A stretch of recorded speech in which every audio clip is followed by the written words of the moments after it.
बैसता संताचे संगती कळो आले कमळापती। संसारामध्येच आपण सुख घेतो, सुख शोधण्याचा प्रयत्न करत असतो, पण या संसारामध्ये सुख नावाची गोष्टच नाही आहे। संसाराचं नाव दुःख आहे आणि दुःखाचं नाव संसार आहे। संत तुम्हाला देवाच्या मार्गाला लावत असतात। जी मान अंत बघू नका। ज्ञानेश्वर महाराजांनी कीर्तन करायचे, नामदेव महाराज कीर्तन करायचे, प्रसिद्ध आहे अभंग त्यांचे वाळवंटामध्ये कीर्तन करायचे। व त्यांचा रेट काय होता कोणी सांगता का तुम्ही मला? की देणारा आणि घेणारा दोन्ही नरकामध्ये जातो। मी सांगतोय की वारकऱ्याने कुठला अभिमान केला पाहिजे? वारकऱ्याने अभिमान आपल्या वारकरीपणाचा, आपल्या संप्रदायाचा अभिमान केला पाहिजे। जी माणसं तुम्हाला, जे संताच्या वेशात आलेले लोक जर तुम्हाला संसाराच्या मार्गावरच लावत असतील तर ते संतच नाही आहेत, ते पाखंडी आहेत, बुवा आहेत। जे संप्रदाय वेगवेगळे आहेत आणि जे साधू महात्मे वगैरे जे आहेत ते केवळ आणि केवळ भगवंताचा प्रचार प्रसार करण्यासाठीच आहेत आणि सामान्य माणसाला बोध देण्यासाठी आहेत। जे कोणी सण सोहळे, हरिकथा, सप्ताह या गोष्टी ज्या होतात, या सामान्य जनांना भगवंताची ओळख करून देण्यासाठी असतात।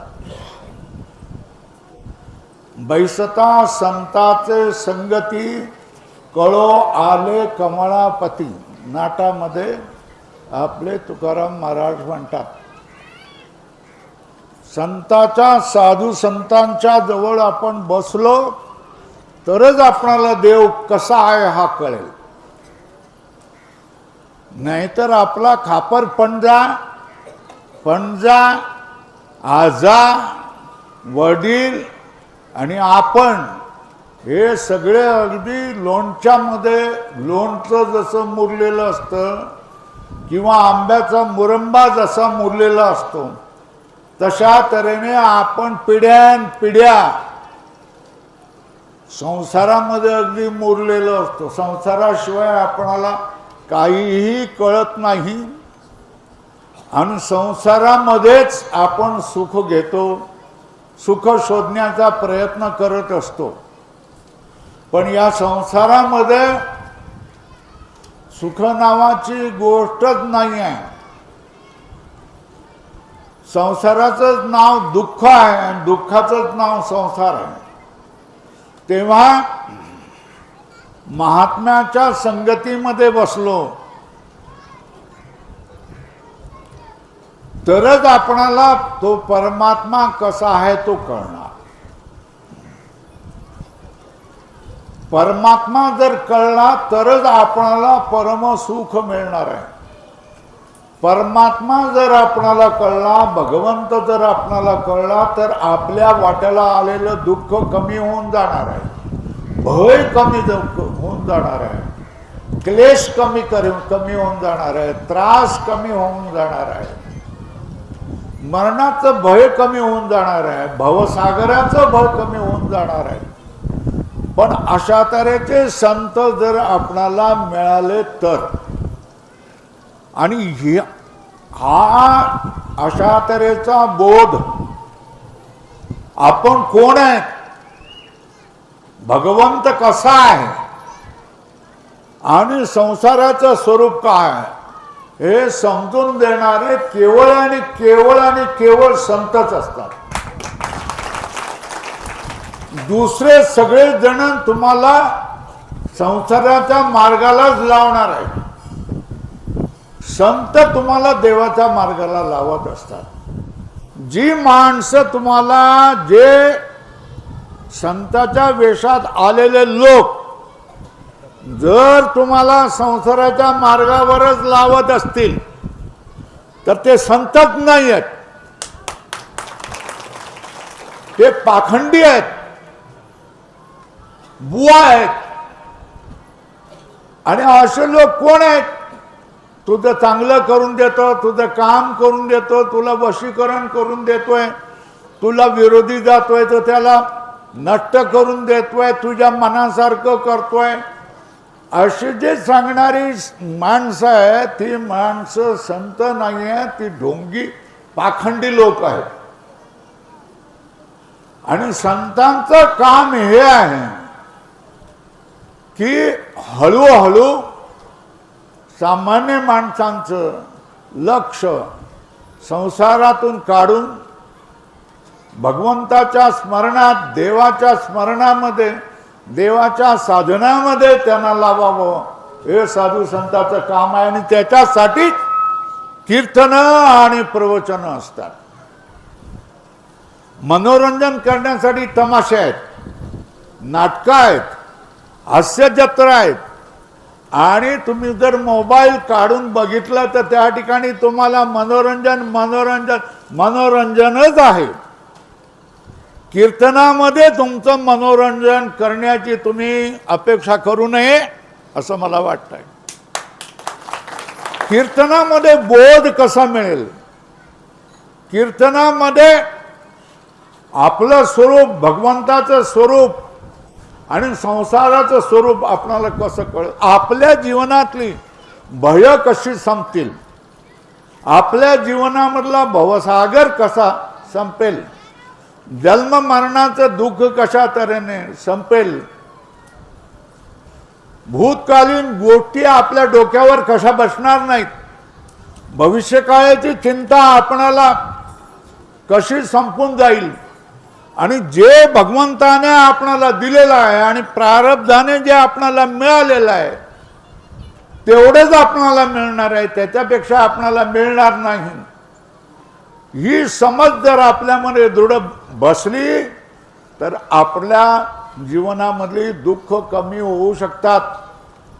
आणि आपण या जीवनामध्ये निश्चिंत होऊ शकतो, भयामधून मुक्त होऊ शकतो. ही गोष्ट आपणाला कोणी सांगितली पाहिजे? कीर्तनकारांनी, प्रवचनकारांनी सांगितले पाहिजे. बरोबर आहे. एकनाथ महाराजांनी सांगितलेलं आहे, कीर्तनाची मर्यादा सांगितलेली आहे. भक्ती ज्ञाना विरहित इतरा गोष्टी न कराव्या, प्रेम भरे वैराग्याच्या युक्ती विवराव्या, जेणे अंतःकरणी मोठी ठसावी श्री हरीची, ऐशी कीर्तन मर्यादा आहे संतांच्या घरची. आपणाला कीर्तनाची मर्यादा सांगून दिलेली आहे की भक्ती आणि ज्ञान याचा बोध कीर्तनकारांनी आपणाला केला पाहिजे. याचा अर्थ हा आहे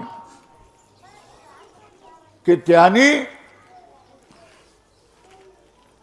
राजकारण कीर्तनाच्या वेळेला आणलं नाही पाहिजे, राजकीय अजेंडा कीर्तनकाराच्या कीर्तनामध्ये आणला नाही पाहिजे.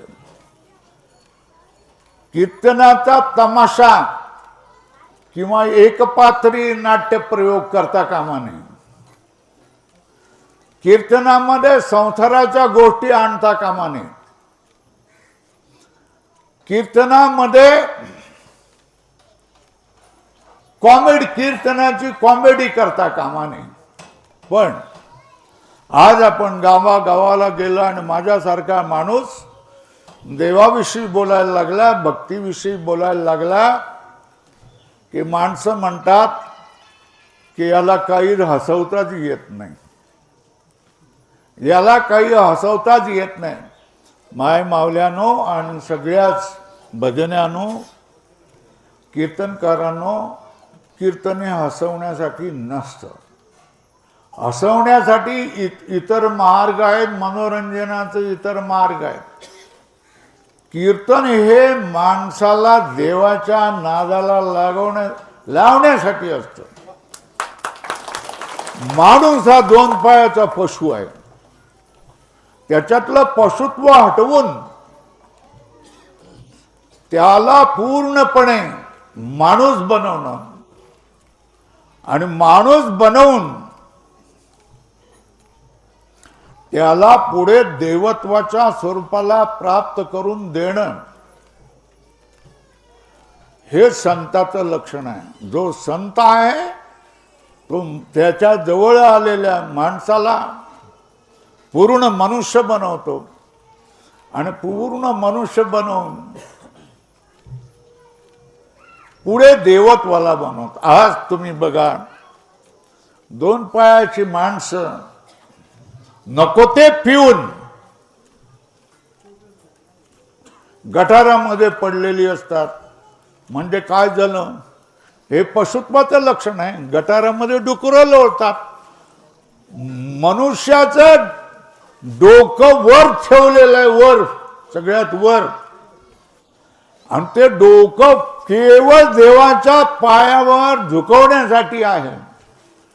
पण माणूस जर नशा करून गटारामध्ये ते डोकं टाकत असेल तर ह्याच्यासारखं पशुत्व दुसरं काही नाही आहे.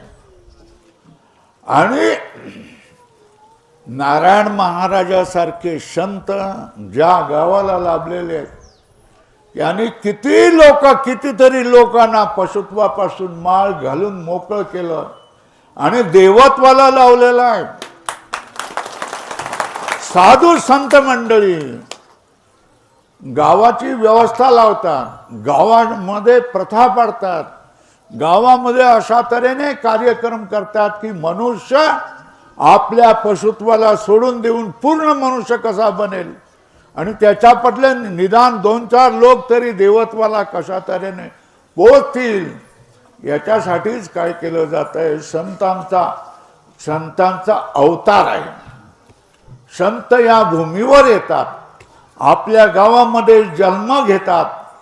त्या संतांचं रक्षण करणं, त्या संतांना विक्षेप होणार नाही अशा तऱ्हेने आपलं वर्तन असणं, त्यांचा उपदेश ऐकणं आणि आपलं जीवन बदलणं, हे आपल्याजवळ कर्तव्य येतं. पण ज्या वेळेला आजकालचे जे कीर्तनं आणि मोठ्या मोठ्या कथा आम्ही ज्या वेळेला पाहतो, त्यावेळेला आमच्यासारख्या माणसांना लोक बोलावतात, पण आम्ही म्हणतोय आम्हाला यायचं नाही आहे. का?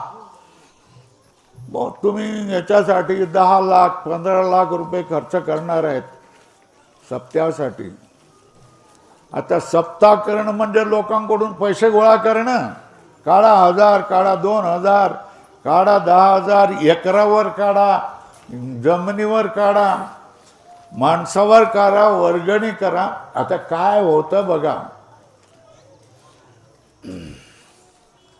हा एक धंदा झालेला आहे. हो, धंदा झालेला आहे. बघा, कीर्तन करायला पैसे द्यावे लागतात, बरोबर आहे. किती कीर्तन करायला किती पैसे द्यावे लागतात? हो, 2000 रुपये घेतलं तो माणूस, दिला ना तर तो 2 माणूस नारळ फेकून देतो, नाही मला. मग किती पाहिजे? 5000 नाही, मग किती? 10,000. त्यानेही संतोष होत नाही. हो, 20,000 25,000 नव्हे 50,000 रुपये घेणारे कीर्तनकार आहेत. बोलतात किती तास? 1 तास बोलतात. बाकीचं सगळं कशामध्ये जातं? गायकामध्ये, वाजवण्यामध्ये. तो गायकही आपली काय करून देतो, गायकही आपली कला दाखवायला लागतो. तो मृदुंगवाला पण बो करायला लागतो.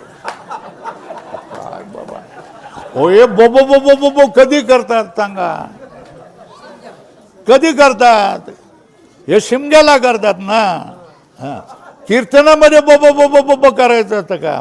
अरे कसल्या या प्रथा तुम्ही काढलेल्या आहेत, चुकीच्या आहेत प्रथा ना. या असल्या चुकीच्या प्रथा पाडू नका. एक बाई ह्याच्यावर काम करते, कशावर काम करते, बांधकामावर काम करते, तिला 500 रुपये होतात. 8 तास कमर मोडून तिला काम करावं लागतंय. स्लॅब टाकायचं वेळ 8 तास 10 तास तिला काय करतोय, कणा मोडेपर्यंत तिला काम करावं लागतं. झोपली की एकदा झोपूनच जाते. अशी एवढं काम करावं लागतं आणि तिला मिळते किती?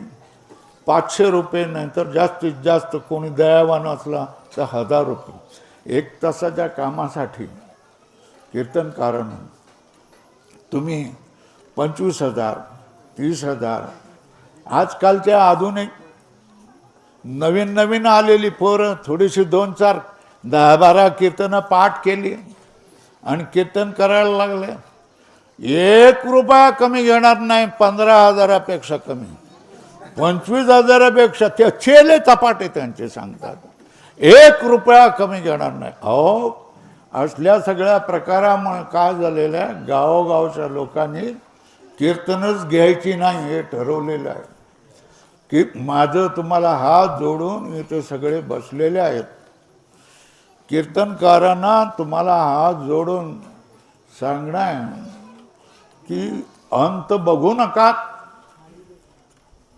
ज्ञानेश्वर महाराजांनी कीर्तन करायचे, नामदेव महाराज कीर्तन करायचे, प्रसिद्ध आहे अभंग त्यांचे वाळवंटामध्ये कीर्तन करायचे. व त्यांचा रेट काय होता कोणी सांगता का तुम्ही मला? नव्हता. तर मग त्यांच्या वेळेला मृदुंगवाल्याचा रेट काय होता, गायकाचा रेट काय होता? काय नव्हता. अरे सगळे मिळून येऊन काय करायचं, आनंदाने गायचं, भगवंताच्या विषयी चर्चा करायची, भगवंताची स्तुती करायची. मिळेल तो काला प्रसाद, भाकर तुकडा काय असेल त्या ठेचा भाकरी अशी काला करून खायची आणि जायचं, आनंदात जायचं. देवाचं आपण काम केलं म्हणून. आजूबाजूला ज्या वेळेला कधी कथा पडायच्या त्यावेळेला आजूबाजूच्या लोक मृदुंग घेऊन जायचे, त्याच्यामध्ये टाळ वाजवणारे टाळ वाजवतायचे. त्याला जर टाळ वाजवायला दिला तर त्याला मोठी मला सेवा मिळाली म्हणून आनंद व्हायचा. ज्याला थोडंसं गायनाची त्याला गायनाला उभं केलं तर त्याला आनंद वाटायचा, भूषण वाटायचं की मला उभं केलं. कोणाची पैशाची अपेक्षा नव्हती. ज्याची त्याची जमीन होती, ज्याच्या त्याचा पोट भरण्याचा दुसरा मार्ग होता. पण देवाच्या ठिकाणी आल्यानंतर ती माणसं अत्यंत नम्र होऊन सेवाभावाने केलं. हो, तुम्ही कीर्तन सेवा म्हणतात. जाताना तुम्ही पाकिट घेतल्यानंतर सेवा कशी झाली? मजुरी झाली.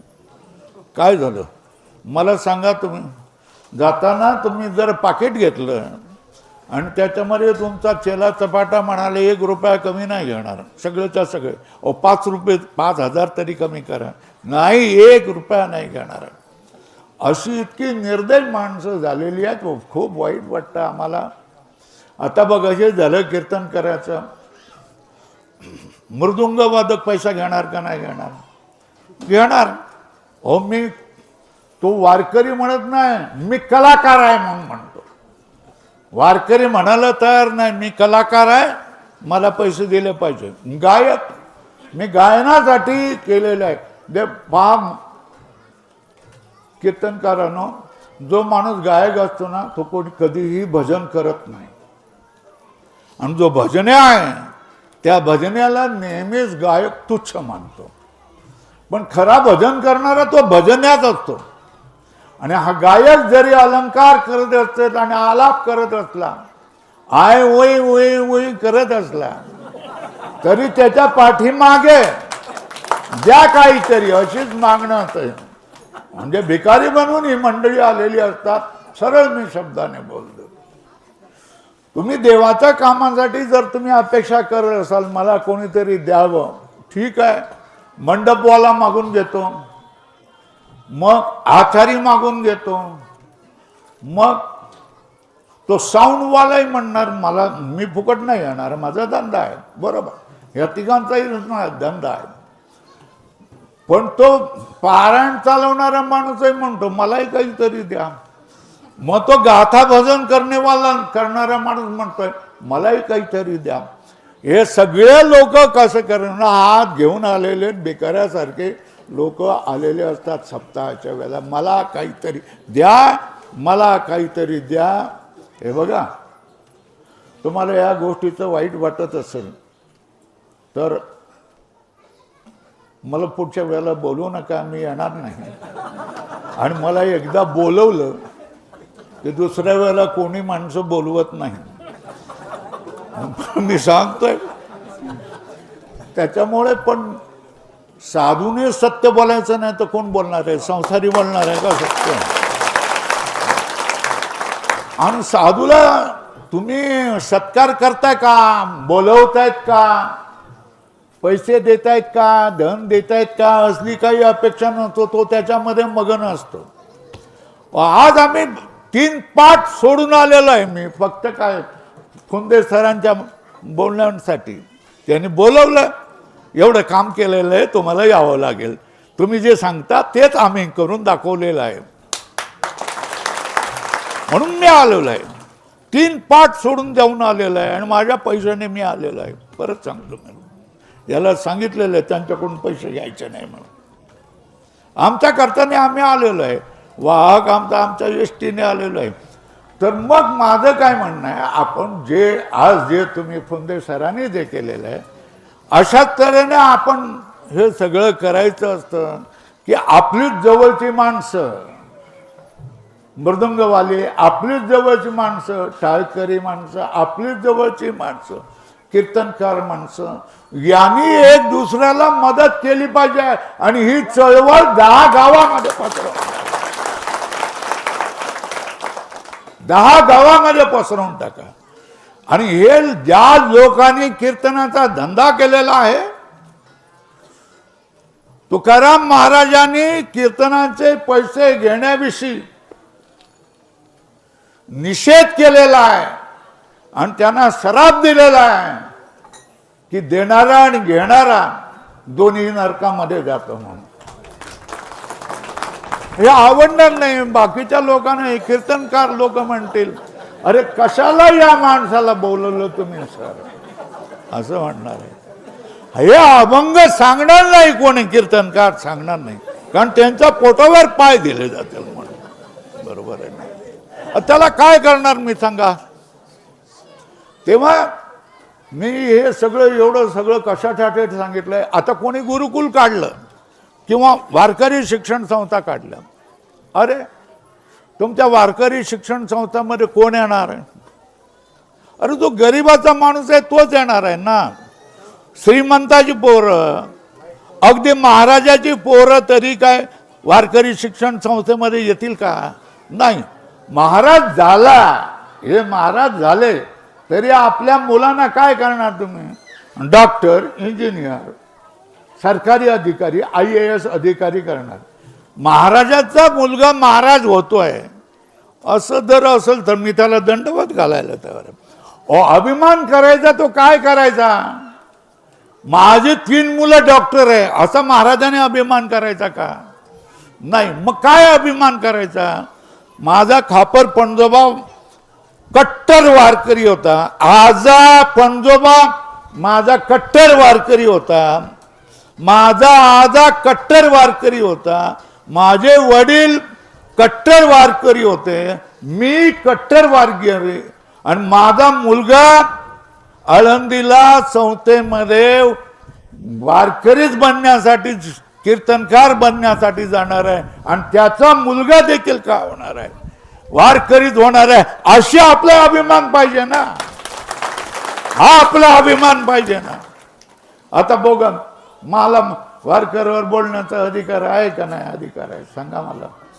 हे ना, मी सांगतोय की वारकऱ्याने कुठला अभिमान केला पाहिजे. वारकऱ्याने अभिमान आपल्या वारकरीपणाचा, आपल्या संप्रदायाचा अभिमान केला पाहिजे. आणि या सगळ्या गोष्टी कशा असल्या पाहिजे? तुम्हाला संत म्हणून घ्यायचं असेल, संत म्हणून घ्यायला तयार नाही, मी कलाकार आहे म्हणायला लागतात. का म्हणायला लागतात? ओ यांचा फ्लॅटमध्ये राहतात, बायकोला काय करतात? दागिने करतात, चांगल्या भारी भारी साड्या देतात. आपल्या मुलांना काय करतात? इंजिनियर डॉक्टर करतायत. म्हणून त्यांना स्वतःला संत म्हणून घेण्याची देखील लाज वाटते. अशी परिस्थिती आहे. अशा वेळेला ज्यांना समजत आहे, ज्यांना विवेक आहे, ज्यांना भक्तीचा खरा अर्थ समजलेला आहे, धर्माचा खरा अर्थ समजलेला आहे, त्यांनी काय केलं पाहिजे? त्यांनी हे जे प्राचीन काळापासून माऊली ज्ञानेश्वर महाराजापासून हे जे कथा कीर्तनाचे कार्यक्रम सुरू झालेले आहेत किंवा सुरू केलेले आहेत, संप्रदायाचं एक लोकसंपर्काचं माध्यम आहे, धर्मप्रचाराचं माध्यम आहे, ते शुद्ध कसं राहील याचा तुम्ही सगळ्या जणांनी विचार करा. म्हणून मी फुंदे सरांचं खूप आभारी आहे, त्याचं अभिनंदन करतोय आणि त्यांच्यासाठी यश निर्माण करतोय. आणि त्यांचे सहकारी जे तुम्ही आहेत, यात तुम्ही लोकांनी देखील काय करावं? ही चळवळ म्हणून करावी, आंदोलन म्हणून करावं. गावागावामध्ये कुठं नाही येत ना तुमच्याजवळ, आम्ही यायला तयार आहोत. आम्हाला एक पैसा देऊ नका, एक पैसा देऊ नका फुकट. आणि तुम्ही सुद्धा विचार करा, अरे फुकट कीर्तन करताय म्हणजे त्याला काही येत नाही. उलट्या सगळ्याच गोष्टी उलट्या आहेत. फुकट कीर्तन करतोय म्हणजे त्याला काही येत नाही. फटफटीवरून आलाय तर मग तो तसलाच आहे, लहानच आहे. मोठा कार घेऊन आला तर जरा बरा आहे, आणि फॉर्च्युनर घेऊन आला तर फार मोठा आहे, त्याला 25-30 हजार रुपये द्या. अशी आपल्यामध्ये देखील परिस्थिती आहे ना. आपला सरपंच असतो, गावाच्या आजूबाजूचा माणूस आहे, मी तुमचा कार्यक्रम करतो, मी फुकट करतोय, मला काही तुम्ही देऊ नका, काही देण्याची गरज नाही असं सांगतो. तर गावातला सरपंच सांगतो, तो आपल्या गावचा आहे. आपल्या गावचा आता तो परल्या असतो. कोण असतो? आणि गावाबाहेर तालुक्याला दुसरीकडे पंढरपूरचा असेल हरिभक्त परायण प्रल्हाद महाराज शास्त्री असतो. बरोबर आहे का? आपल्या गावातलं काय असतं त्याला किंमत नसते. पण शेवटी काय, तो दूरचा माणूस उपयोगाला येणार ना, तो जवळचाच माणूस आपल्या उपयोगी येणार असेल ना, मग त्यालाच मान द्या ना, असं माझं म्हणणं आहे.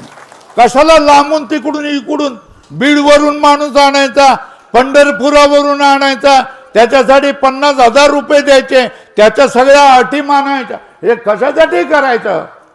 कार्यक्रम करायचा आहे, भक्तिभावाने प्रेमाने हा कार्यक्रम करायचा आहे. अत्यंत सोप्या पद्धतीने करायचं आहे. माणसं मानतात की लाइटिंग केलं, मोठा सभामंडप घातला, भारी 1.5, 2, 4 लाखाचा सभामंडप घातला की सगळं कसं मोठं होतं. आणि अशा लोकांना देण्यासाठी पैसेही तयार होतात. अरे तो सरपंचही सांगतो ना, अरे तो गावचा तिकडचा माणूस कशाला बोलवता? कोणाला बोलवा? इंदोरीकर महाराजला बोलवा. बरोबर, इंदोरीकर महाराज बोलवा, पण तो लाखभर रुपये घेणार. कोण देणार आहे? भजने म्हणणार. मग भजने म्हणणार आमची काही एवढी अवकात नाही आहे. तो म्हणाला तुम्हाला काय करायचंय, हे घ्या 1 लाख रुपये, पण इंदोरीकर महाराजलाच बोलवा. झालं ना.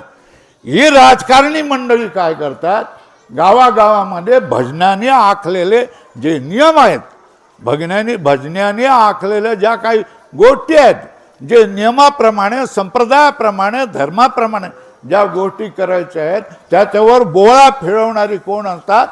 ही राजकारणी मंडळी असतात. त्यांना सांगायचं राजकारणामध्ये तुम्ही काय बोलायचं ते करा, त्या राजकारणाने द्या, पण जे धर्मकारण आहे हे धर्मकारण आम्ही आमच्या नियमाप्रमाणे चालवणार आहे, हे खमकेपणे भजन्याने आणि कीर्तनकारांनी समजावून सांगितलं पाहिजे असं मला वाटतंय. पैसा देणाऱ्याला तुम्ही बोलू नका. सगळे व्यवहार स्वामीजी पैशानेच होत असतात. नाही, दाखवून दिलं ना फुंदे महाराजांनी. वर्गणी खरं आहे का? वर्गणीशिवाय झालं हे खरं आहे का खोटं आहे? हा, वर्गणीशिवाय सप्ताह होतो का? लोकांना विचारलं तर नाही होत, नाही तर आम्ही आमचा झाला म्हणून सांगा, आम्ही केला. बरोबर आहे ना? मग हे तुम्ही उदाहरण दाखवून दिलं ना, होत आहे. मग त्या लोकांना तुम्ही असं खमकेपणाने सांगितलं पाहिजे. कीर्तनकार जर कीर्तनामध्ये राजकारणावर बोलायला लागला, राजकीय अजेंड्यावर बोलायला लागला, कीर्तनाचा अभंग सोडवायला नाही लागला, तर तुम्हाला नम्रतेने चिठी पाठवून किंवा हळू बोलून महाराज अभंगावर बोला असं सांगण्याचा अधिकार आहे का नाही? आहे का नाही? भजन्यांना तरी बोलण्याचा अधिकार आहे की नाही? महाराज अभंग कुठे राहिला, तुम्ही कुठे चालले, एवढं न बोलताही काय, महाराज जरा अभंगावर बोला. ही माणसं यांचा न तो संताचाही अभ्यास नसतो आणि वेदांताचा तर अभ्यासही नसतो आणि इकडची तिकडची वेळ मारून थोडंसं काहीतरी करून निघून जात असतात. अशा लोकांना नीट करणं, सरळ करणं, धर्माप्रमाणे वागायला लावणं हे भजन्याचं, गावकऱ्यांचं आणि जे चांगले कीर्तनकार आहे त्या कीर्तनकारांचं हे काम आहे. आणि ते काम त्यांनी नीटपणे केलं पाहिजे. कोणी जर नाही आला तर नको येऊ देत, काय हरकत नाही बाबा, ठीक आहे, मग मी येणार नाही तुमच्याकडे, नका येऊ भाऊ, काय हरकत नाही. जे आम्ही वस्तुस्थिती आहे ती तुम्हाला सांगितली त्याप्रमाणे तुम्ही सांगावं. म्हणजे आज जी काही कीर्तनामध्ये प्रवचनामध्ये कथेमध्ये जी विटंबना चाललेली आहे ती विटंबना थांबवण्याचं श्रेय तुम्हा लोकांना मिळेल. मी असं नाही करत. काही लोक चांगली माणसंही आहेत, पैसे न घेणारी आहेत किंवा दिले ते येणारे आहेत. कोणी एवढेच मला पाहिजे असे न म्हणणारे सुद्धा चांगली माणसं आहेत. आजही या जगामध्ये चांगली माणसं आहे, म्हणूनच तर जग चाललेलं आहे.